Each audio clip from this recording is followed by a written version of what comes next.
And we continue our team coverage. We're going to start with Stephen Schlink. Stephen, you've been out in the Carolina Forest area for almost 2 hours. What's the very latest, and how are people doing out there tonight? Well, Ian, as you said, I've been out here for a couple of hours now, and as I step out of the way, this backdrop looks very different now than it did when I first got here. There's still some residual smoke you can see in the distance, but when I got here, it was just a black cloud as far as the eye could see on several different sides of me. In the last probably 10 or 15 minutes, we've started to see a plane circling around the area where that smoke has been pretty heavy at. We also saw a helicopter a little bit ago. I want to show you some drone video now that we got into the newsroom just a little bit ago. You can see how thick that smoke was and how big this fire really is.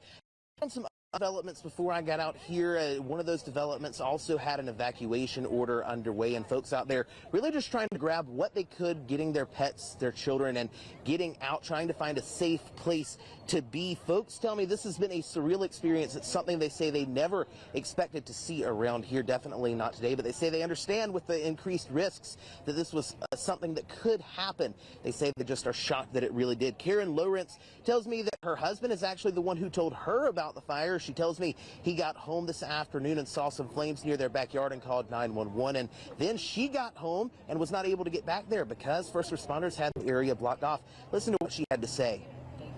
So it's definitely nerve-wracking to just sit here and wait. I can't even walk up to the house, it's surreal. I just appreciate what all the first responders are doing to just try to help get it under control and keep everyone safe. So right now we've seen more first responders starting to build back in here. They had kind of cleared out, but again, just in the last probably 10 or 15 minutes, more and more are coming in. There's a new command center at Carolina Forest Community Church, as Ian mentioned at the top of the show. We're still waiting right now at this hour to learn when residents will be allowed back into the back part of this neighborhood. I'm told it could be a pretty long time, but again, we're still waiting on that official word. We're going to keep you updated as we get more information throughout the evening. Live in Myrtle Beach, Stephen Schlink, Wmbf News. All right, Steve. Let's continue our live team coverage by checking back in an active Horry County wildfire over in the Carolina Forest area. That's where we have Stephen Schlink joining us from the Walker's Woods community. Stephen, here you have the new update since we last checked in.